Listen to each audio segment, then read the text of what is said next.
Les lois spirituelles du succès. Dans un monde où le succès est souvent mesuré par l'argent, le statut social ou le pouvoir, ce livre propose une vision radicalement différente. Ici, le succès n'est pas une conquête extérieure, mais une réalisation intérieure. Il ne s'agit pas de lutter davantage, de travailler jusqu'à l'épuisement ou de se comparer aux autres, mais de s'aligner avec les lois profondes qui régissent la vie elle-même. Deepak Chopra part d'une idée simple mais puissante. Nous faisons partie de l'intelligence de la nature. Tout comme un arbre pousse sans effort, un fleuve coule sans résistance et une fleur s'ouvre au bon moment, l'être humain peut réussir sans tension, à condition d'agir en accord avec ses lois universelles. Ce livre n'est ni une méthode classique de réussite, ni un manuel financier. C'est un guide de transformation personnelle qui relie spiritualité, conscience et action concrète. Les lois présentées ne sont pas des règles morales, mais des principes intemporels, applicables à la vie personnelle, professionnelle, relationnelle et spirituelle. À travers ces 7 lois, l'auteur nous invite à changer de paradigme. Passer du contrôle à la confiance. De l'effort forcé à l'intelligence naturelle. De la peur du manque à la conscience de l'abondance. Le succès, selon cette approche, devient alors la capacité de vivre avec joie, de réaliser son potentiel, et de servir le monde à travers ce que nous sommes réellement. Ce voyage commence maintenant, par la première loi, la loi de la pure potentialité, là où tout devient possible. Chapitre 1, la loi de la pure potentialité. Tout commence ici. Avant l'action, avant la pensée, avant même l'identité que nous croyons être, il existe un champ silencieux, vaste et infini, la pure potentialité. Cette loi affirme que notre essence profonde n'est ni notre métier, ni notre passé, ni nos réussites ou nos échecs. Elle est pure conscience. Un espace illimité de possibilités, identique à celui dont est issue toute la création. Lorsque l'esprit est agité, fragmenté par les pensées, les peurs et les attentes, nous perdons l'accès à ce champ. Mais lorsque nous entrons dans le silence, même brièvement, nous retrouvons notre source créatrice. La nature nous montre l'exemple. Un arbre ne se force pas à pousser. Une étoile ne lutte pas pour briller. Tout émerge naturellement du silence. De la même manière, le véritable succès n'est non pas de l'effort excessif, mais de l'alignement avec cette intelligence intérieure. Le pouvoir du silence. Dans le silence, l'ego s'apaise. Les limites mentales se dissolvent. Les solutions apparaissent sans être forcées. C'est dans cet espace que surgissent l'intuition, la créativité et la clarté. Plus une personne est connectée à ce silence intérieur, plus ses actions deviennent justes, efficaces et naturelles. Mettre la loi en pratique. Deepak Chopra propose 3 pratiques simples. Le silence quotidien. Prendre chaque jour quelques minutes sans parler, sans téléphone, sans distraction. Juste être. La méditation. S'asseoir calmement, observer la respiration ou répéter un mantra doux. Non pour contrôler l'esprit, mais pour le laisser se reposer. La communion avec la nature. Marcher, observer un ciel, un arbre, un fleuve. La nature nous reconnecte spontanément à la pure potentialité. Le sens profond de cette loi. Lorsque nous cessons de nous définir par nos rôles et nos résultats, nous découvrons que tout est déjà là. Le succès n'est plus quelque chose à poursuivre, mais quelque chose à laisser émerger. La pure potentialité est le point de départ de toutes les autres lois. Sans elle, l'action devient lutte. Avec elle, l'action devient expression. Chapitre 2, la loi du don. L'univers fonctionne par échange. Rien n'est figé. Rien n'est immobile. Tout circule. Cette loi repose sur un principe fondamental. Donner et recevoir sont 2 aspects d'un même flux. Lorsque ce flux est bloqué, l'abondance cesse. Lorsqu'il est libre, la vie se renouvelle naturellement. Dans la nature, rien ne garde pour soi. Le soleil donne sa lumière. La terre donne ses fruits. Les rivières donnent leur eau sans jamais s'appauvrir. L'être humain, en revanche, agit souvent par peur du manque. Il retient, accumule, calcule. Et sans s'en rendre compte, il coupe le mouvement même qui pourrait le nourrir. Donner, ce n'est pas perdre. Donner ne signifie pas se sacrifier. Donner signifie participer consciemment au mouvement de la vie. Chaque intention de don, qu'elle soit matérielle, émotionnelle ou symbolique, envoie un message clair à l'univers. Je vis dans l'abondance. Et l'univers répond toujours à l'état de conscience que nous émettons. Ce que nous donnons revient, parfois sous une autre forme, parfois par un autre chemin, mais toujours avec précision. Le vrai pouvoir de l'intention. Ce n'est pas la valeur du don qui compte, mais l'état intérieur dans lequel il est offert. Un sourire donné avec présence. Une écoute sincère. Un geste simple, mais conscient. Lorsque le don est fait sans attente, il devient une affirmation silencieuse de confiance. Mettre la loi en pratique. Deepak Chopra propose une discipline simple.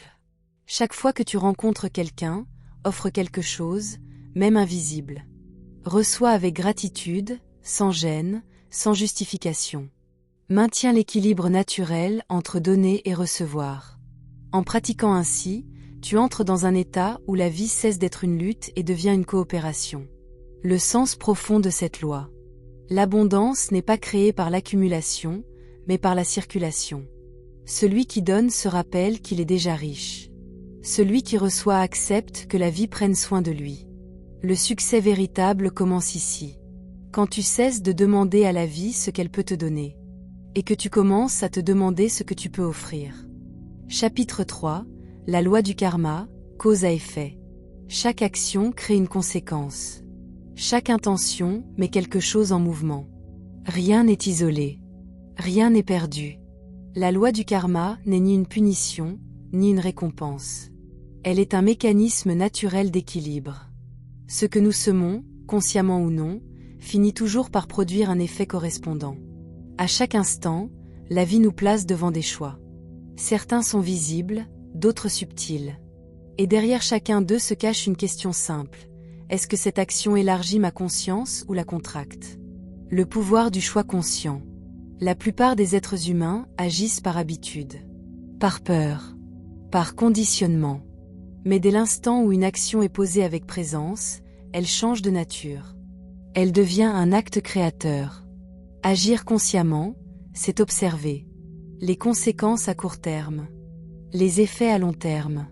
L'impact sur soi et sur les autres. Ce regard lucide transforme l'action ordinaire en action alignée. Responsabilité, pas culpabilité. Cette loi ne demande pas de se juger, mais de reprendre la responsabilité de sa vie. Tout ce qui arrive n'est pas nécessairement voulu, mais tout peut devenir un point d'apprentissage. Le karma n'est pas figé. Il se modifie à chaque nouvelle décision prise dans la clarté. Changer une seule habitude consciente peut transformer une trajectoire entière. Mettre la loi en pratique. Deepak Chopra propose une pratique essentielle. Avant toute décision importante, se poser 3 questions silencieuses. Quelles seront les conséquences de ce choix? Est-ce que cette action apporte de la paix ou de la tension? Mon cœur se ferme-t-il ou s'ouvre-t-il en y pensant? Lorsque l'ouverture est là, le choix est juste. Le sens profond de cette loi. Le succès durable ne repose pas sur des coups de chance, mais sur une cohérence intérieure répétée. Plus une personne agit en conscience, plus sa vie devient fluide. Moins elle lutte contre les conséquences, plus elle avance avec confiance. Comprendre la loi du karma, c'est comprendre ceci. Tu n'es pas victime de ta vie. Tu es co-créateur de ton expérience. Chapitre 4. La loi du moindre effort. La nature accomplit l'extraordinaire sans forcer. La rivière ne lutte pas contre son cours. La fleur ne se bat pas pour éclore. Tout se déploie avec aisance, simplicité et harmonie. Cette loi nous rappelle une vérité oubliée. Plus nous forçons, plus nous résistons au flux de la vie. Et plus nous résistons, plus l'effort devient lourd. Le moindre effort n'est pas la paresse. C'est l'intelligence de l'alignement. L'illusion de la lutte. Beaucoup associent le succès à la pression, à la tension constante, au sacrifice permanent. Mais cette lutte crée une opposition intérieure. L'énergie se disperse.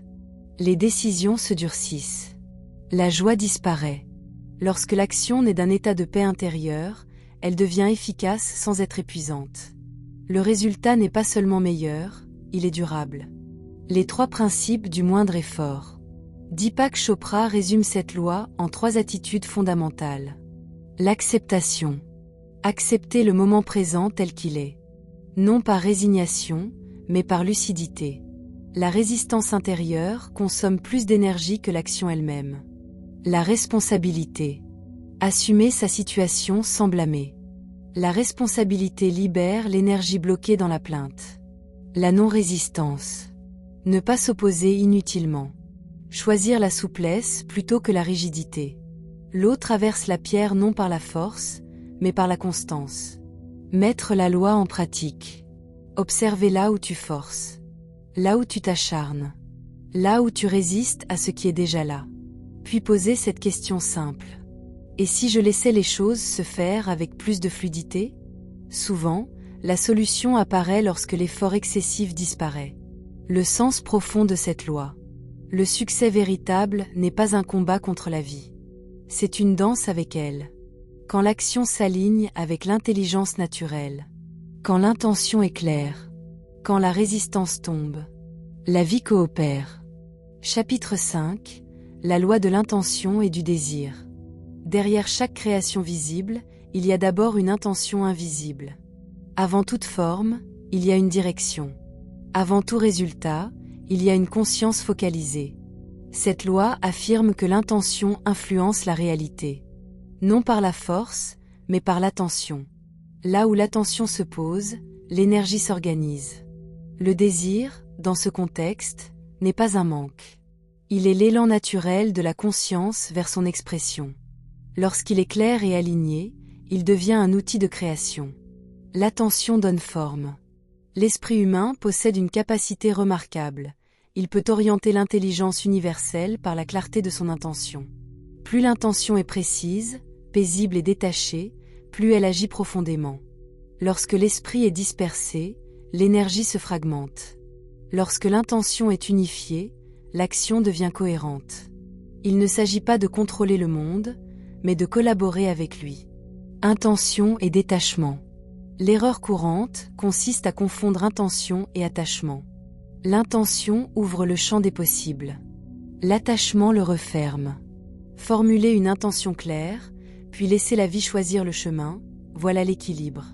Le résultat peut prendre une forme différente de celle imaginée, mais il porte souvent une intelligence supérieure. Mettre la loi en pratique. Deepak Chopra propose un rituel simple. Clarifier ses désirs par écrit. Les relire en état de calme, sans tension. Relâcher l'attente du résultat. Chaque jour, porter attention à ses intentions sans obsession, comme on confie une graine à la terre. Le sens profond de cette loi. L'intention est une invitation, pas un ordre. Elle oriente sans contraindre. Elle guide sans enfermer. Lorsque l'intention naît du silence intérieur et s'accompagne de confiance, la vie répond avec précision. Le succès cesse d'être une course et devient une manifestation naturelle. Chapitre 6. La loi du détachement. Le détachement est souvent mal compris. Il ne signifie ni indifférence, ni renoncement. Il signifie liberté intérieure. Cette loi enseigne que l'attachement excessif au résultat crée la peur. Et la peur contracte l'esprit. Lorsqu'on s'accroche à une seule issue possible, on ferme la porte à l'infinité des solutions que la vie pourrait offrir. Le détachement, au contraire, ouvre l'espace. L'illusion du contrôle. L'être humain cherche la sécurité en maîtrisant l'avenir. Mais la vie n'est pas un mécanisme à contrôler. Elle est un processus vivant, intelligent et imprévisible. Plus on tente de figer l'issue, plus la tension augmente. Plus on accepte l'incertitude, plus l'esprit se détend. Le détachement ne nie pas le désir. Il libère le désir de la peur de l'échec. La confiance dans l'inconnu. Accepter l'incertitude, c'est reconnaître que l'univers possède une intelligence plus vaste que nos plans.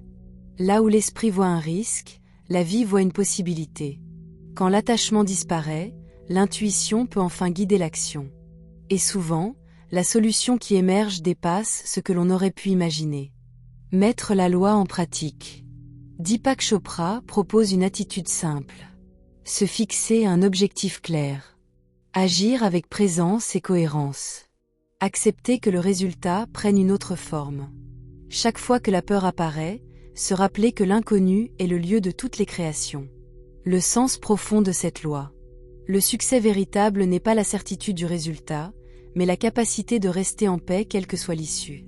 Celui qui est détaché agit avec plus de justesse, plus de créativité et plus de courage. Car il ne dépend plus de l'approbation, ni de la peur de perdre. Dans le détachement, la vie circule librement. Chapitre 7. La loi du Dharma, mission de vie. Chaque être humain vient au monde avec une raison d'être unique. Un talent particulier. Une manière singulière de contribuer à l'équilibre du monde. La loi du Dharma affirme que le véritable succès apparaît lorsque ce que nous aimons, ce que nous savons faire, et ce dont le monde a besoin se rejoignent. Lorsque ce point d'intersection est trouvé, le travail cesse d'être un effort. Il devient une expression naturelle de l'être. Se souvenir de qui l'on est. Dès l'enfance, chacun possède une sensibilité, une curiosité, une capacité innée. Mais avec le temps, la pression sociale détourne souvent l'individu de cette nature profonde. Retrouver son dharma, c'est se rappeler ce qui nous animait avant de vouloir réussir. Lorsque l'action découle de l'identité véritable, l'énergie ne s'épuise pas. Elle se renouvelle. Le service comme voie du succès. Le dharma n'est pas centré sur l'ego. Il s'exprime par le service. Servir ne signifie pas s'oublier, mais offrir ce que l'on est dans sa forme la plus juste. Quand une personne agit à partir de son dharma, la valeur qu'elle crée devient évidente. La reconnaissance arrive naturellement. L'abondance suit sans être recherchée. Mettre la loi en pratique. Deepak Chopra invite à se poser 3 questions essentielles. Qu'est-ce que j'aime profondément faire? Quelles sont mes aptitudes naturelles? Comment puis-je les mettre au service des autres? Les réponses n'apparaissent pas toujours immédiatement. Mais chaque action alignée rapproche de la clarté. Le sens profond de cette loi. Le succès durable n'est pas une destination extérieure. Il est le reflet d'une cohérence intérieure. Quand une personne vit son dharma, elle n'imite plus, elle incarne. Elle ne poursuit plus le succès, elle le rayonne. Conclusion, les lois spirituelles du succès. À travers ces 7 lois, une vérité se dégage avec clarté. Le succès n'est pas quelque chose que l'on arrache à la vie. C'est quelque chose qui émerge naturellement lorsque l'on s'aligne avec elle. Ce livre ne promet pas des raccourcis, ni des résultats immédiats. Il propose mieux. Un changement de regard. Passer de la lutte à l'harmonie. De la peur du manque à la conscience de l'abondance. Du contrôle rigide à la confiance lucide. Chaque loi agit comme une pièce d'un même ensemble. Le silence ouvre le potentiel. Le don fait circuler l'énergie. Le choix conscient façonne l'expérience. Le moindre effort restaure la fluidité. L'intention oriente la création. Le détachement libère la peur. Le dharma donne un sens durable à l'action. Appliquées ensemble, ces lois transforment la réussite extérieure en accomplissement intérieur. Le succès cesse alors d'être une destination sociale pour devenir un état d'être. La véritable question n'est donc pas « Que vais-je obtenir ?» mais « Qui suis-je en train de devenir ?» Car lorsque l'être est aligné, l'action devient juste. Les résultats suivent. Et la vie coopère. Ce livre nous laisse avec une certitude essentielle. Le succès authentique n'est pas ce que l'on possède. C'est la cohérence entre ce que l'on pense, ce que l'on fait et ce que l'on est. Si ce contenu t'a aidé à voir le succès autrement, si tu apprécies les livres qui élèvent la conscience et donnent du sens, alors abonne-toi à Culture Sapiens. Ici, nous ne cherchons pas des recettes rapides, mais des idées profondes, des œuvres qui transforment durablement la manière de penser et de vivre. Abonne-toi pour continuer ce voyage intérieur et pour ne manquer aucune lecture essentielle.